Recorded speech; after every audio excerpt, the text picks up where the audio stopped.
All right, so now we're getting into those things that we are not planning to sell or convert in cash within a year. We are now in the land of long-term assets. And again, they still have an order of liquidity in which we typically see them on balance sheets. That order would be long-term investments. I'll just abbreviate it, LT investments, PP&E, intangibles, and then of course we have another other category for things that don't quite belong anywhere else, long-term assets. It makes sense that this again is their order of liquidity, because if we have an investment, it's pretty easy to sell an investment. You can typically find a buyer for an investment. With PP&E, gotta hunt a little bit more for just the right person. Selling land, buildings, equipment finds it is a more expensive sale, and there's not always a super active market to find a seller like there are for investments. Intangibles become harder to sell because these do not have physical substance. They're contracts and licenses. So the market becomes even more specific to find the right buyer. And then finally, other is just other. We can't, it's a mixed category of miscellaneous things that don't quite fit. So let's look at long-term investments. Long-term investments, very much like marketable securities, except these are ones we intend to hold past a year. With measurement on long-term investments, there are two types of valuation. We can either calculate what is called the present value of future cash flows, which simply means that, yeah, I might be receiving $1 million 10 years in the future, but that's not worth $1 million to me today, right?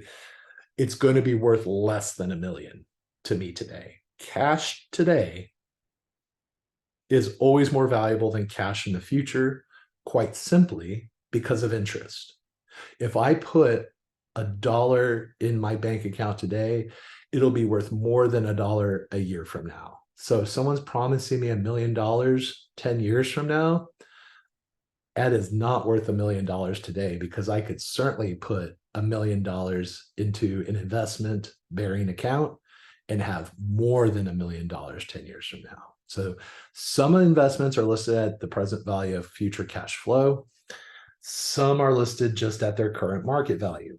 Again, we'll talk a little bit about this when we get into the investment section, and I talk about the different classifications of investments, as I promised in class. For these, the economic value of investments are very closely tied to book value, which isn't always the case.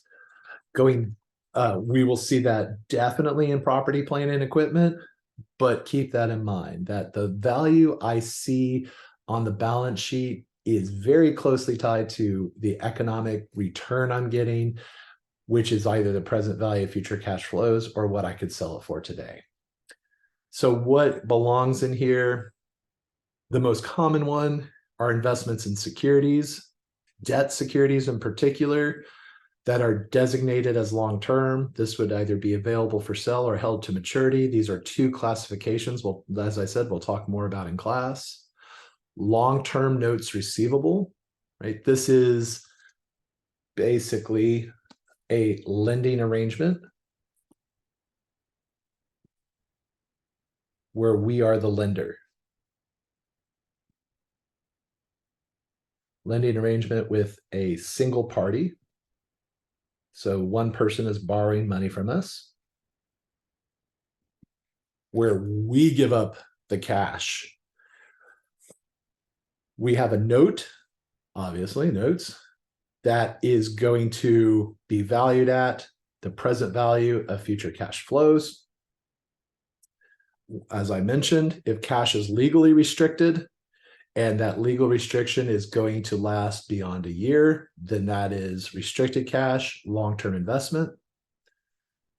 if I hold land, okay, land, we always like, that's PP&E. But if we're holding it for speculative purposes, right, we're speculating, believing that there's going to be a change in value that will be favorable to me, that I'm buying it at 200,000, and then maybe I'll be able to sell it in a couple of years at 500,000. Well, the purpose of the land is no longer to be used. It's as an investment for its increase in value. And if we hold any non-consolidated investments, which means that we own less than 50% of the company, if we invest in another company, but not past 50%, then this is also a long-term investment. So it is a non-consolidated subsidiary. That's what we call them. When a company invests into another company beyond 50%, we consolidate their financial statements and we call the company who bought that huge amount of shares the parent company. The person that they bought, or the entity, the company that they bought is a subsidiary. Okay. So that's basically the investments. I really will dive into the available for sale, held to maturity distinction, but you should know the common types of investments. There are others, but these are the ones that are the most common and the ones that you'll see on your assignments and your exams. Property, plant, and equipment, right? These are tangible resources used in corporate operations. So this is, and I probably should even distinguish currently used. So they're currently used in corporate operations, and we're going to use them for longer than a year. That's why they are long-term, but it's their use in corporate operations. So we're using equipment to produce items to sell in a manufacturing industry, right? We are using land and a building in order to provide tax advisory services, financial advisory services as part of our operations. We're using this computer to run our Bitcoin farming operation, right? Whatever we're using these assets, and we're going to use them for longer than a year, that's PP&E. Now, notice the current use piece, and that's because, for example, if I retire an asset from operations and hold it for sale, then it's no longer PP&E because it's not being currently used. So it cannot now be in this classification. How do we measure it? Usually, this is the one that students remember time and again. It's acquisition cost. It's historical cost. Acquisition cost is just another name for its historical cost, what I purchased it for, less accumulated depreciation, except for land, which we do not apply depreciation to. Now, as opposed to investments, the economic value is not necessarily tied to its sale value. So we might pay for $100,000 for a piece of equipment. Actually, a better example would be that computer for the Bitcoin farming. We might pay, I don't know, $2,000 for the computer, another $5,000, I don't know, for the server, but then we make millions of dollars because our Bitcoin went through the roof, right? And we were able to mine a lot of it, right? So we're getting a lot of value off of this small investment. So we would only record the historical cost of that computer at $2,000, the server at, I don't even know what a server costs. I'm just making money up. But this is going to let me know that these values are not tied, that we are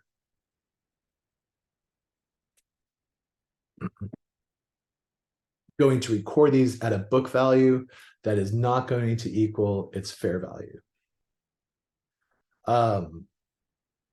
There can be both durable physical property that's going to be used in operations and can generate revenues, land, buildings, machinery, equipment, office fixtures. There can also be not this durable physical property that we might think of when we think of PP&E, like natural resources, timberland, minerals, precious gifts, that sort of item. Now, PP&E is in opposition to intangible assets. Intangible assets are going to be resources that lack physical substance, but they have economic rights and advantages. The most common example would be something like patents, copyrights, customer lists, right? Trademarks, franchises, goodwill. These are all types of rights that we have to produce a very particular type of good substance, right? Pharmaceutical companies have patents on their drugs that they make, where no one else can copy the formula of their drugs. Copyrights give me the right to sell artists writing songs. Right? Customer lists and production backlogs are a little bit different, right? We got a list of people interested in my product. We got a list of products that are popular and what we need to supply and up our manufacturing on. Trademarks, of course, very distinctive in terms of brand recognition. That is an intangible asset. The mermaid, the two-tailed mermaid of Starbucks, the M of McDonald's, the scrolling cursive of Coca-Cola. Franchises are the right to use those trademarks. And then goodwill is a type of intangible that is acquired only with a merger and acquisition, right? It's not charitable donations. Don't think of it that way. This is the result of a merger and acquisition where we pay more than the fair value of assets, of net assets of the company we acquire. So this is a primary driver of the value of tech, biotech, pharmaceutical industries. What are the measurement issues about these? Now, the problem is when you're investing and creating intangible assets, right? Because there are some companies that are super invested in creating an intangible asset. Think of driverless technology. How many separate automobile companies are investing heavily into creating cars that can drive themselves? However, when we're in this sort of speculative spending, there's a high amount of uncertainty that we are going to hit the lotto, right? That we're going to develop that product exactly as we want it so that the public will buy it and see value in it. So whether we're going to see economic benefits is a little bit uncertain, right? For this reason, if intangible assets are developed within the company, they are not capitalized. And this is a word, again, you should tuck into your vocab. Capitalize means they are, to capitalize means it's recorded as an asset, right? So we don't get to record it as an asset. We record it as an expense instead. So if this company spent $1 million developing a patent and they're paying their scientists that work for them, they're purchasing lab equipment, they're funding these studies, it does not record a patent asset at $1 million. Instead, we debit R&D expense and credit cash for $1 million.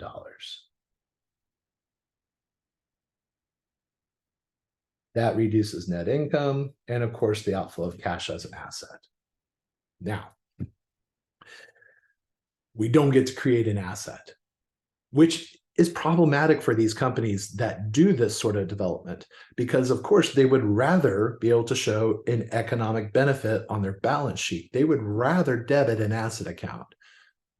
Definitely rather that than to reduce their net income by $1 million.